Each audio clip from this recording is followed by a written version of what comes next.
Hello दोस्तों, कैसे हैं आप। दोस्तों, आज हम हिस्ट्री का लेसन प्लान डिस्कस करेंगे। तो चलिए स्टार्ट करते हैं। सबसे पहले हम लिखेंगे क्लास। यहाँ पे आप उस क्लास को लिखेंगे जिस क्लास में आप शिक्षण कार्य करेंगे। और यहाँ पे उसके बाद चक्र यानी पीरियड। यहाँ पे आप उस पीरियड को लिखेंगे जिस पीरियड में आप टीचिंग करेंगे। उसके बाद है अवधि। नॉर्मली सभी को 35 से 40 मिनट मिलते हैं, जितने समय में आपको जो भी आपको पढ़ाना है, एक दिन का जो भी जिसका भी आपने लेसन प्लान बनाया है उसको उतने ही समय में पढ़ाना होता है। उसके बाद है विषय सामाजिक विज्ञान, उप विषय है इतिहास, और प्रकरण है आज नाजियों का विश्व दृष्टिकोण। 9th क्लास में एक चैप्टर है नाजीवाद और हिटलर का उदय, तो उसी का एक बीच का टॉपिक है नाजियों का विश्व दृष्टिकोण। उसको हम आज डिस्कस करेंगे। उसके बाद है यहाँ पे दिनांक, और उसके बाद विद्यालय का नाम। सबसे पहले हम लिखेंगे सामान्य उद्देश्य। सामान्य उद्देश्य में हम ये लिखते हैं कि हमारा इतिहास विषय मतलब हिस्ट्री पढ़ाने का बच्चों को क्या उद्देश्य है। तो हमारा पहला उद्देश्य है विद्यार्थियों में इतिहास विषय के प्रति रुचि जागृत करना। दूसरा है विद्यार्थियों में स्मरण शक्ति, चिंतन शक्ति एवं कल्पना शक्ति का विकास करना। तीसरा है विद्यार्थियों को प्रमुख ऐतिहासिक स्थलों के महत्व से परिचित कराना। चौथा है विद्यार्थियों को मानव जाति के विभिन्न क्रियाकलापों से परिचित कराना। पांचवा है विद्यार्थियों में विश्व बंधुत्व की भावना का विकास करना। छठवां है विद्यार्थियों को विश्व की प्रमुख सभ्यताओं से परिचित कराना। सामान्य उद्देश्य के बाद है विशिष्ट उद्देश्य। विशिष्ट उद्देश्य में हम विभिन्न प्रकार के विशिष्ट उद्देश्य के पक्ष होते हैं।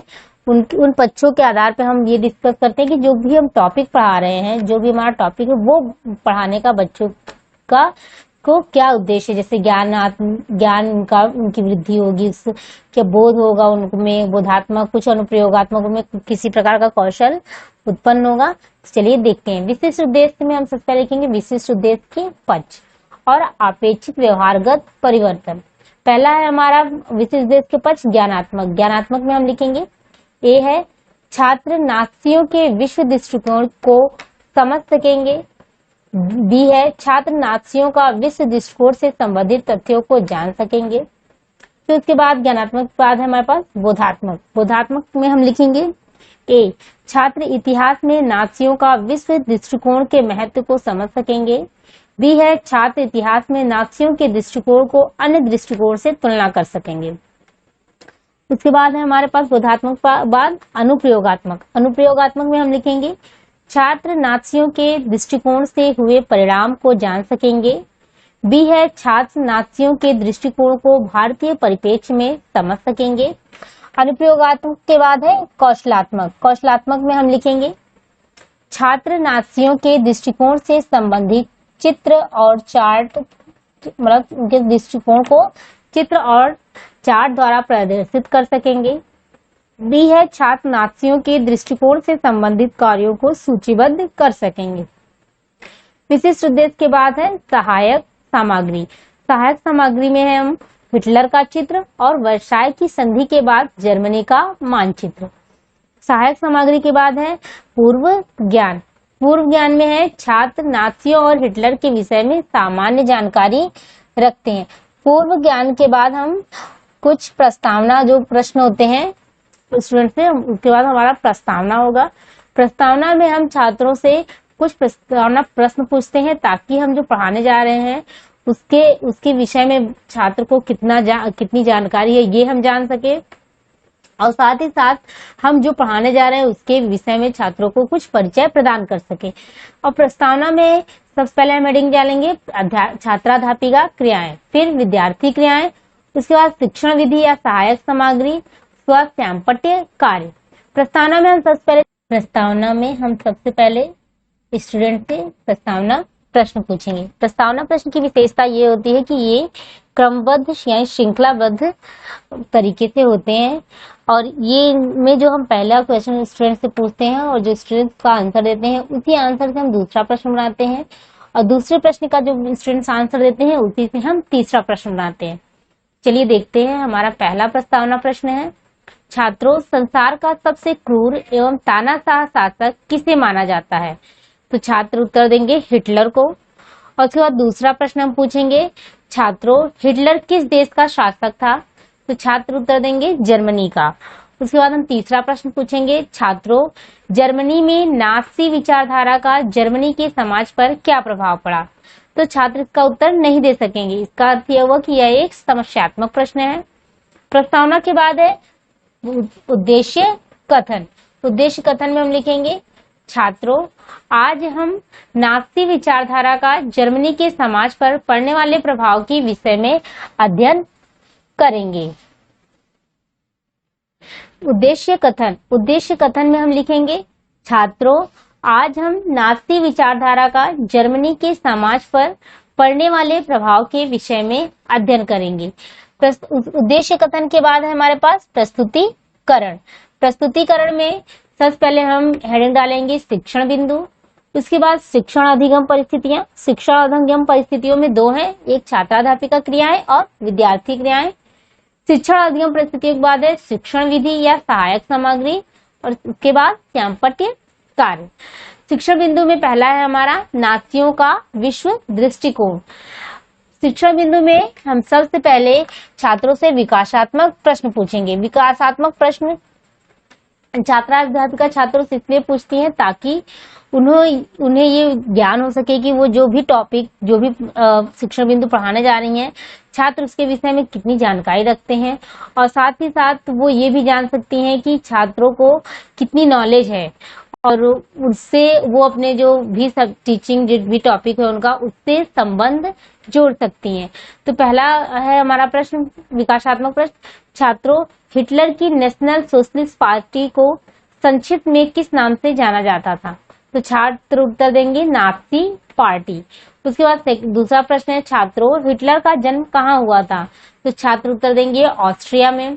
तीसरा प्रश्न है, छात्रों, हिटलर ने जर्मन समाज में किस आधार पर भेदभाव करना शुरू किया? तो छात्र इसका उत्तर नहीं दे सकेंगे। और ये प्रश्न जो है पूछने में हमने किस शिक्षण विधि का प्रयोग किया है? प्रश्नोत्तर विधि का। हमने प्रश्न पूछे और छात्रों ने उसके उत्तर दिए। फिर विकासात्मक प्रश्न के बाद है छात्राध्यापिका कथन। छात्राध्यापिका कथन में लिखेंगे हम, छात्राध्यापिका कथन, नाजियों के विश्व दृष्टिकोण में सभी समाजों को बराबरी का हक नहीं था। वे नस्ली आधार पर या तो बेहतर थे या कमतर। इस नजरिए में ब्लॉन्ड, नीली आंखों वाले नॉर्डिक जर्मन आर्य सबसे ऊपर और यहूदी सबसे नीचे आते थे। हिटलर की नस्लीय सोच चार्ल्स डार्विन चयन का सिद्धांत, चार्ल्स डार्विन का जो चयन का सिद्धांत है, और हर्बर्ट स्पेंसर का अतिजीविता का सिद्धांत यानी सर्वाइवल ऑफ द फिटेस्ट के सिद्धांतों पर आधारित था। नाजियों की दलील थी कि जो नस्ल सबसे ताकतवर है वह जिंदा रहेगी, कमजोर नस्लें खत्म हो जाएंगी, आर्य नस्ल सर्वश्रेष्ठ है।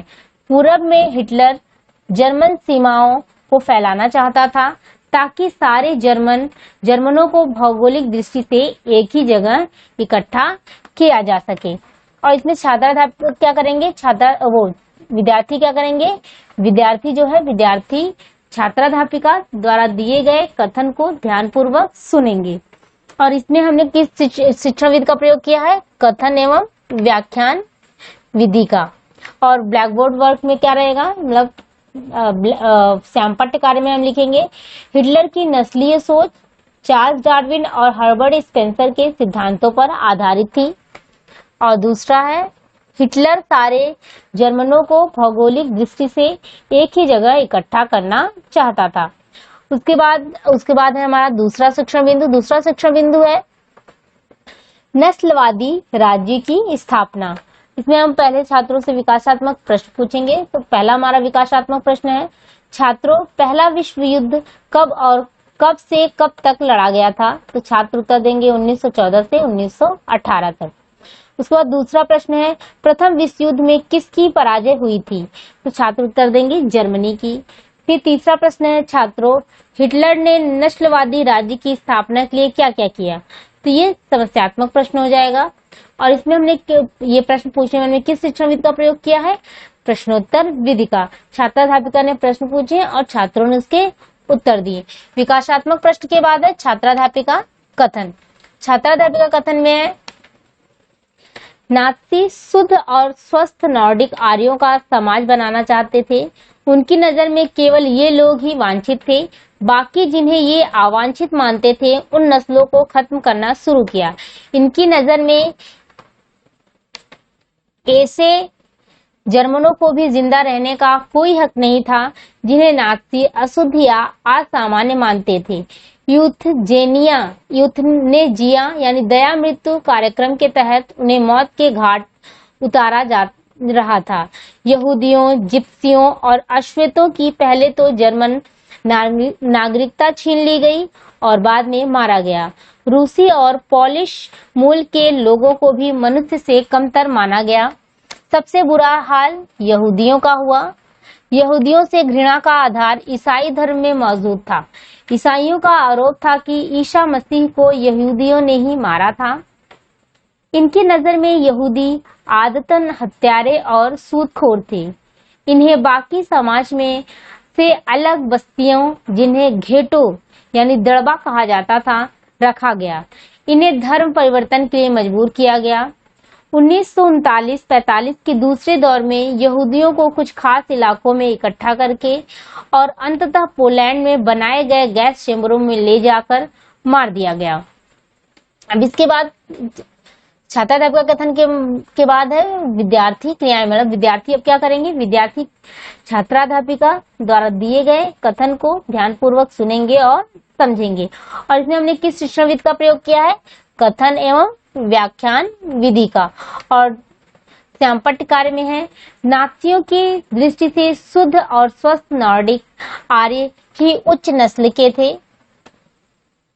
और उसके बाद है, सबसे बुरा हाल यहूदियों का हुआ था। यहूदियों को धर्म परिवर्तन के लिए मजबूर किया जाता था। उसके बाद यहाँ पे हमारा जो दूसरा शिक्षण बिंदु वो समाप्त होता है। दूसरे शिक्षण बिंदु के बाद है हमारे पास तीसरा शिक्षण बिंदु। तीसरे शिक्षण बिंदु में क्या है हमारा? नस्ली या कल्पना लोक यूथोपिया। नस्लीय कल्पना लोक यानी यूथोपिया। इसमें हम सबसे पहले छात्रों से विकासात्मक प्रश्न पूछेंगे। तो हमारा पहला विकासात्मक प्रश्न है, द्वितीय विश्व युद्ध के बाद विजयी देशों और जर्मनी के मध्य कौन सी संधि हुई थी? तो छात्र उत्तर देंगे वर्साई की संधि। और फिर दूसरा प्रश्न है, वर्साई की संधि जर्मनी के लिए कैसी थी? मतलब प्रथम विश्व युद्ध अपमानजनक और कठोर। प्रथम विश्व युद्ध में हुए तबाही के लिए किसे जिम्मेदार ठहराया गया था? जर्मनी को। उसके बाद यहाँ पे हमने ये प्रश्न पूछने में किस शिक्षण विधि का प्रयोग किया है? प्रश्नोत्तर विधि का। विकासात्मक प्रश्न के बाद हमारे पास है छात्राध्यापिका कथन। छात्राध्यापिका कथन में हम पूछेंगे छात्रों से, छात्राध्यापिका छात्रों को बताएंगी। मतलब इसमें क्या होता है, आप एक्सप्लेन करती हैं, जो भी आपको पढ़ाना है वो आप छात्रों से बताती हैं। युद्ध के साये में नात्सी अपने कातिलाना नस्लवादी कल्पना लोक या आदर्श विश्व के निर्माण में लग गए। पोलैंड को लोगों को अपने घरों और माल असबाब छोड़कर भागने को मजबूर किया गया। इसके बाद पोलैंड वासियों को मवेशियों की तरह खदेड़कर जनरल गवर्नमेंट नामक दूसरे हिस्से में पहुंचा दिया गया। पोलैंड के बुद्धिजीवियों को बड़े पैमाने पर मौत के घाट उतारा गया। पोलैंड के बच्चों को उनके माता पिता से छीनकर जांच के लिए नस्ल विशेषज्ञों के पास भेजा जाता था। यदि इसमें बच्चे कामयाब हो जाते हैं, मतलब इसमें अगर बच्चे कामयाब हो जाते थे तो इन्हें जर्मन परिवारों में पाला जाता था। यदि असफल हुए तो उन्हें अनाथाश्रम में डाल दिया जाता था। उनमें से ज्यादातर मर जाते थे। जनरल गवर्नमेंट में कुछ विशालतम घेटो और गैस चेम्बर भी थे, इसलिए यहाँ यहूदियों को बड़े पैमाने पर मारा जाता था। उसके बाद छात्र क्या करेंगे? छात्र जो है विद्यार्थी छात्राध्यापिका द्वारा दिए गए कथन को ध्यानपूर्वक सुनेंगे और समझेंगे। और इसमें हमने किस शिक्षण विधि का प्रयोग किया है? कथन एवं व्याख्यान विधि का। और उसके बाद हम लिखेंगे श्यामपट्ट सारांश में, पोलैंड वासियों को मवेशियों की तरह खदेड़कर जनरल गवर्नमेंट नामक दूसरे हिस्से में भेजा जाता था। यहाँ पे हमारा जो प्रस्तावना है वो समाप्त होता है। प्रस्तावना के बाद है हमारे पास बोधात्मक प्रश्न, मतलब यहाँ पे हमारा प्रस्तुतिकरण समाप्त होता है। प्रस्तुतिकरण के बाद है बोधात्मक प्रश्न। बोधात्मक प्रश्न में हम पहला पूछेंगे छात्रों से, पहला बोधात्मक प्रश्न है। छात्र टाइप का बोधात्मक प्रश्न छात्रों से इसलिए पूछती हैं ताकि वो ये देख सके कि जो उन्होंने पढ़ाया है वो बच्चों को कितना समझ में आया है, जो वो पढ़ा रही हैं वो बच्चों को कितना कॉम्प्रीहेंड कर पा रहे हैं बच्चे, मतलब जो उन्होंने समझाया वो बच्चों को समझ में आ रहा है कि नहीं। तो पहला बोधात्मक प्रश्न है, छात्रों चयन का सिद्धांत किसके द्वारा प्रतिपादित किया गया था? छात्र उत्तर देंगे चार्ल्स डार्विन। दूसरा प्रश्न है, छात्रों नात्सी लोग किस आधार पर मतभेद कर रहे थे? तो वो बताएंगे नस्ल के आधार पर। फिर तीसरा प्रश्न है, नात्सियों द्वारा किस कार्यक्रम के तहत आवंचित लोगों को मौत के घाट उतारा जा रहा था? तो यूथनेसिया यानी दया मृत्यु के तहत। फिर चौथा प्रश्न है, पोलैंड वासियों को खदेड़कर कहाँ भेजा जा रहा था? पोलैंड वासियों को खदेड़कर जनरल गवर्नमेंट नामक स्थान पर भेजा जा रहा था। और बोधात्मक प्रश्न के बाद है हमारे पास श्यामपट्ट सारांश। श्यामपट्ट सारांश में हम लिखेंगे, पहला है हमारा, हिटलर की नस्लीय सोच चार्ल्स डार्विन और हर्बर्ट स्पेंसर के सिद्धांतों पर आधारित थी। हिटलर सारे जर्मनों को भौगोलिक दृष्टि से एक ही जगह इकट्ठा करना चाहता था। तीसरा है, नात्सियों की दृष्टि से शुद्ध और स्वस्थ नॉर्डिक आर्य ही उच्च नस्ल के थे। नेक्स्ट है, सबसे बुरा हाल यहूदियों का हुआ था।